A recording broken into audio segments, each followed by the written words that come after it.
Section 29 क्या है। मैं सबसे पहले क्लियर करना चाहता हूँ सेक्शन 29 होता क्या है। तो सेक्शन 29 एंड सेक्शन 30 दोनों के दोनों सेम सेक्शन है। अच्छा, सेक्शन 29 एंड सेक्शन 30 देखिएगा आप लोग, ये है कि रजिस्ट्रेशन मिल गया।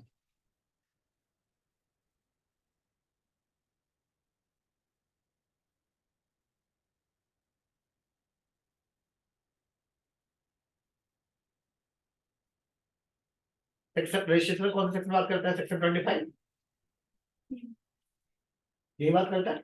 सेक्शन 20 क्या कहता है? 22 क्या कहता है? 22 बताओ, पर्सनल लायबिलिटी रजिस्ट्रेशन।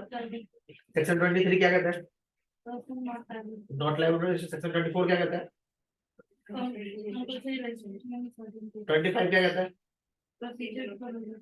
वही 29 कहता है कि देखो कुछ क्राइटेरिया दिया गया है, कुछ क्राइटेरिया दिया गया है, उसके तहत आपका रजिस्ट्रेशन कैंसिल किया जा सकता। ठीक है, कुछ क्राइटेरिया में सबसे मेजर क्राइटेरिया है कि अगर आपने 3 महीने तक अपनी मंथली रिटर्न्स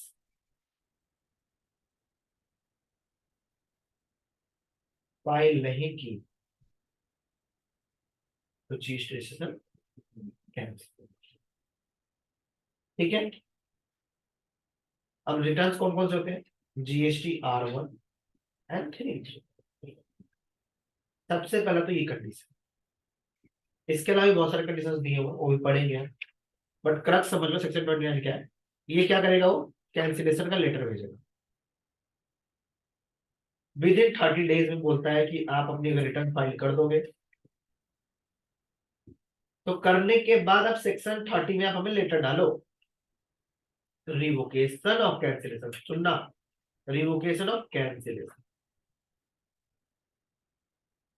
मतलब जो डिपार्टमेंट कैंसिलेशन को स्टार्ट किया है प्रोसेस को, उसको आप रोको। किसको लेटर लिखेगा? जो टैक्स पेयर है। अगर सेक्शन 29 का लेटर आता है कि your registration is liable to be cancel, वो सस्पेंशन लेटर भेज देते हैं, पहले सस्पेंड करते हैं, 30 डेज के अंदर आप रिप्लाई कर दो, सीधा कैंसिल कर देते हैं। अब जैसे ही कैंसिल करोगे, आप ई बिल जनरेट नहीं कर सकते, आप ई इनवॉइस जनरेट नहीं कर सकते, आप सेल नहीं कर सकते, आप परचेज नहीं कर सकते, बिजनेस ठप। ठीक है, तो उस केस के लिए सेक्शन 30 आता है पिक्चर में कि अगर आप 30 डेज के अंदर अंदर उनकी प्रॉब्लम का सोल्यूशन दे देते हो, देन वो रिवॉक करेगा। ठीक है, अब ये 30 डेज को साथ बढ़ाकर उन्होंने 90 डेज कर दिया है। लेटेस्ट अमेंडमेंट ये है। बाकी अब पढ़ते हैं, कॉन्सेप्ट समझ में आ गया। सेक्शन 29 क्या कहता है? सेक्शन 22 कहता है रजिस्ट्रेशन लेना है। सेक्शन 23 कहता है कि जिसको नहीं लेना है वो 23 में आते हैं। कौन सा? होली एग्जाम्प्ट वाले या जो आपके एग्रीकल्चरल है। सेक्शन 24 में वो आते हैं जिसको कंपल्सरी रजिस्ट्रेशन लेना है। 25 प्रोसेस बताता है। 26, 27, 28 बताता है कि आपका अगर चेंजेस है तो क्या होगा, डीम्ड अप्रूवल, रिजेक्शन माना जाएगा, वो चीजें बताता है। सेक्शन 29 आपका रजिस्ट्रेशन कैंसिल कर रहा है। और सेक्शन 30 क्या कहता है? तो नहीं बोले, तो कंपल्सन स्कीम वाले को मंथली करेंगे कि नहीं? मैंने बोला जो रिक्वायर्ड है मंथली या क्वार्टरली दोनों मांगे जाए। गुड क्वेश्चन आपका। कंपोजिशन स्कीम वाले को टैक्स पे जो पे करना होता है मंथली, वो पे नहीं करेंगे तो हो जाएगा ना। ठीक है, कंपोजिशन स्कीम वाले को रिटर्न तो एनुअली पे करना होता है, बट टैक्स तो मंथली पे करना होता है। ठीक है, पढ़े हम सेक्शन 25। आइए, section 30 revocation of cancellation of registration. Subject to the such condition, sorry सबसे 29 पढ़ रहा हूं, पढ़िए। The proper officer may either on his own motion, वो अपने आप, और an application file by the registered person, या तो अपनी मर्जी से या रजिस्टर्ड पर्सन ने टैक्स एप्लीकेशन फाइल किया है, और बाय हिज लीगल हेयर, मतलब कि रजिस्टर्ड पर्सन ने खुद से एप्लीकेशन फाइल किया है या उसे किसी लीगल हेयर ने फाइल किया है। In the case of death of such person cancel the registration in the such manner within the such period as it prescribe. Manner क्या है? पहले नोटिस भेजेंगे और विद इन 30 डेज का time दे देते हैं, ठीक है। इन द फॉलोइंग सर्कमस्टांसेस, पहला, the business has been discontinue, business discontinue हो गया, बंद हो गया, या transfer for any reason including death of proprietor amalgamated with their legal entity, demerged और अदरवाइज डिस्पोज्ड ऑफ, ठीक है। मतलब या तो बिजनेस ही बंद हो गया, उस केस में अप्लाई करोगे, या ट्रांसफर हो गया, या प्रॉपर्टी की डेथ हो गई, उस केस में बंद कर सकते हैं। There is any changes in constitution of business, पहले पार्टनरशिप था, कंपनी बना दिया उसी को, तो जो पार्टनरशिप वाला था वो बंद करना पड़ेगा, या इंडिविजुअल से पार्टनरशिप बन गया तो इंडिविजुअल बंद करना पड़ेगा, या पार्टनरशिप से इंडिविजुअल पुराना वाला मतलब अगर चेंजेस इन कॉन्स्टिट्यूशन हुआ तो वो चेंज करना पड़ेगा, ठीक है। नेक्स्ट आता है, the taxable person is no longer liable to be registered under section 22 or 24 or intended to opt out the registration voluntary under section 25(3). वो कह रहा है कि जिसने रजिस्ट्रेशन लिया था अब वो रजिस्ट्रेशन के लिए लाइबल ही नहीं है 22 में एंड 24 में, और जिसने वॉलंटरी लिया था वो भी कहता है नहीं करना चाहता।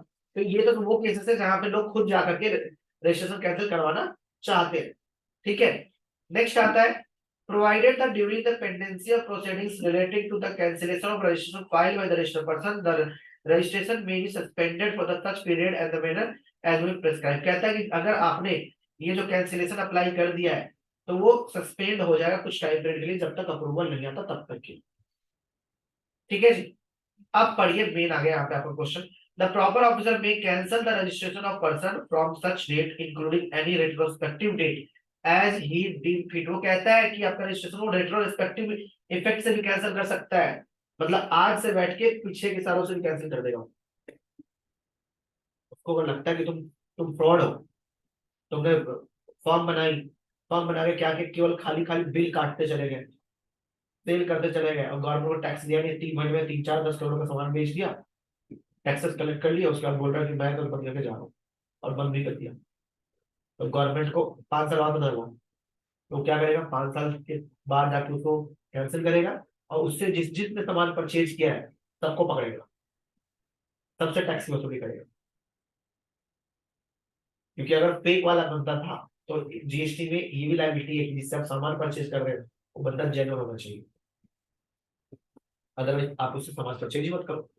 जब सामान परचेज नहीं करोगे तो जो फेक काम है ऑटोमेटिक कम हो जाएगा, अदरवाइज सरकार ये बोलेगी आपने मिली भगत करी है, ठीक है। क्या हुआ बोलो, क्वेश्चन क्वेश्चन बोलो बोलो। ये कंसीडर, ये इन्होंने बताया क्या क्या किस किस केस में वो पीछे पीछे के डेट से भी कर सकते हैं। पहला, a registered person and contravene the such provisions of the act and rule when there under, कोई भी इस एक्ट के कोई भी प्रोविजंस को कॉन्ट्रावेन किया हो, तोड़ा हो उसमें। A person paying tax under section 10 कौन सा होता है, composition scheme, has not furnished the return of financial year beyond the 3 month from the due date of furnishing the return. ये कहता है कि अगर कंपोजिशन स्कीम में हो और जब ड्यू डेट थी और ड्यू डेट के बाद भी 3 महीने के बाद भी आपने रिटर्न फाइल नहीं किया तो आपका कैंसिल कर देंगे। Any registered person other than the person specified in clause b, मतलब कंपोजिशन वाले को छोड़ के, has not furnished the return for a period of continuous of a period as be prescribe. ये 3 महीना हो गया प्रिस्क्राइब, पहले 6 था 3 महीना कर दिया। कि कंपोजिशन के अलावा और कोई बंदा है जिसने लगातार 3 महीने तक रिटर्न फाइल नहीं करी है, उसका भी कैंसिलेशन इंस्टेंट ऑफिसर भेज सकता है। Any person who has taken voluntary registration under section 25(3) has not commenced business within 6 months from the date of registration. कहता है जिसने वॉलंटरी रजिस्ट्रेशन लिया था और 6 महीने लगातार उसने कोई बिजनेस ही नहीं किया, वॉलंटरी रजिस्ट्रेशन ले लिया, 6 महीने तक उसने कोई बिजनेस ही नहीं की, कह रहा चलो उसको ही बंद करो, फालतू लोड क्यों उड़ाओगे जीएसटी के साइड पे। The registration has been obtained by the means of fraud, willful misstatement and suppression of fact, ठीक है, ठीक है।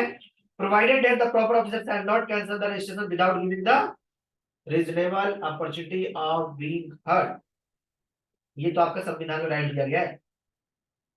Provided further that during the pendency of the proceedings relating to cancellation of the registration, the proper officer may suspend the registration। कहता है कि जब तक cancellation का प्रोसेस चल रहा है तब तक आपका रजिस्ट्रेशन सस्पेंड रहेगा, ठीक है जी। आगे चले 29 the cancellation of registration under this section shall not affect the liability of the person to pay tax and other dues under this act or discharge any obligation under this act or the rules made thereunder for any period prior to the date of cancellation, whether or not in the such tax under dues and determine before the and alter the date of cancellation। ये कह रहा है कि अगर आपने cancellation apply कर दिया और कैंसिलेशन आपको मिल भी गया, तो जो भी टैक्स आपको पे करना था उसके लिए आप स्टिल लायबल हो। 1 साल के बाद, 2 साल के बाद, 3 साल के बाद, 4 साल के बाद, जब भी पता चलेगा कि आपने टैक्स की चोरी की है, चोरी करने के बाद आपने कैंसिलेशन अप्लाई कर दिया है और गलती से कैंसिल हो भी गया, तो आप ये मत सोचना कि बच्चों,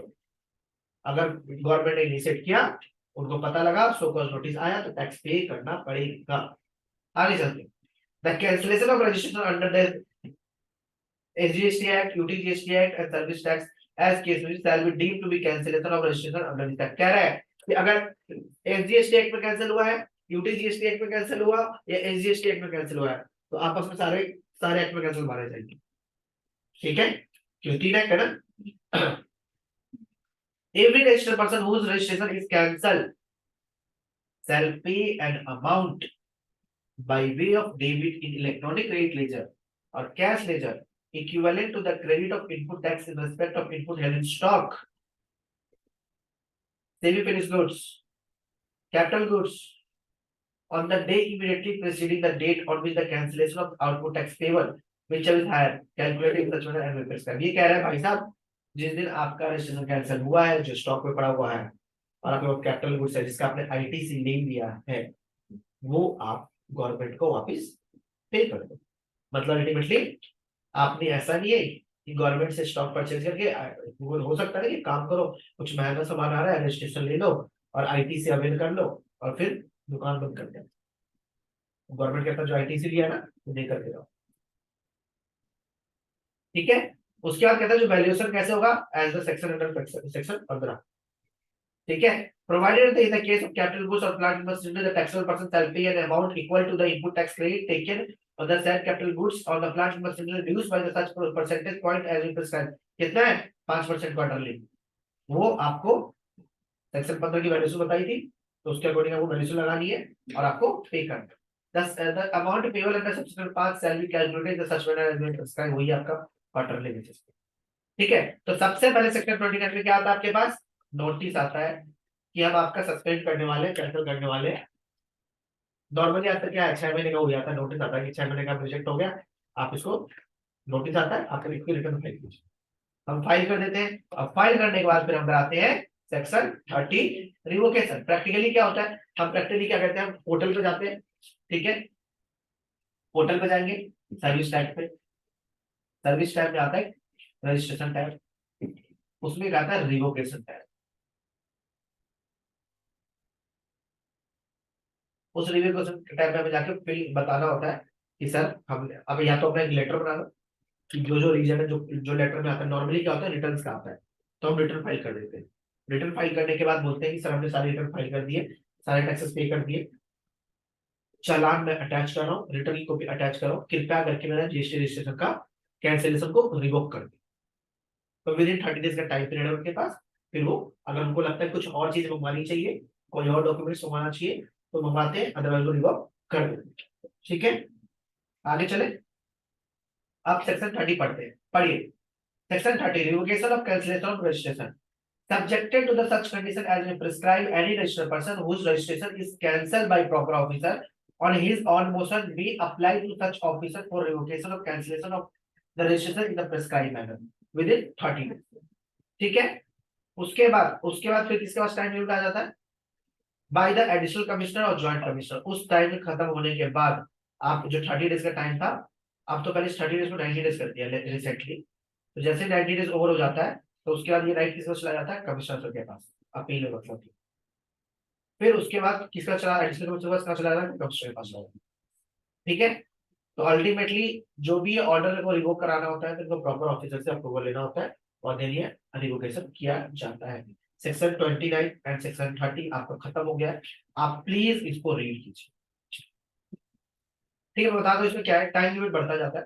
पहले क्या था, 30 डेज के बाद आप ऑफिसर के पास जाओगे, उसके बाद 30 डेज का टाइम पीरियड खत्म हो गया, मान लो आपका नोटिस आया कितने दिन हो गया, 30 दिन हो गया और आपने रिप्लाई नहीं किया, तो अब आप ऑफिस में अप्लाई नहीं कर सकते, अब आपको सीधा जाना पड़ेगा जॉइंट कमिश्नर। कब तक? 90 डेज। 90 डेज ही लैप्स कर दिया, फिर जाना पड़ेगा कमिश्नर के पास, मतलब अपर अपर अथॉरिटी के पास। ठीक है, तो जितना ज्यादा ऊपर अथॉरिटी उतना लंबा टाइम। ठीक है, तो सेक्शन 29 एंड सेक्शन 30 को फटाफट read कर लीजिए, खत्म हो गया सेक्शन।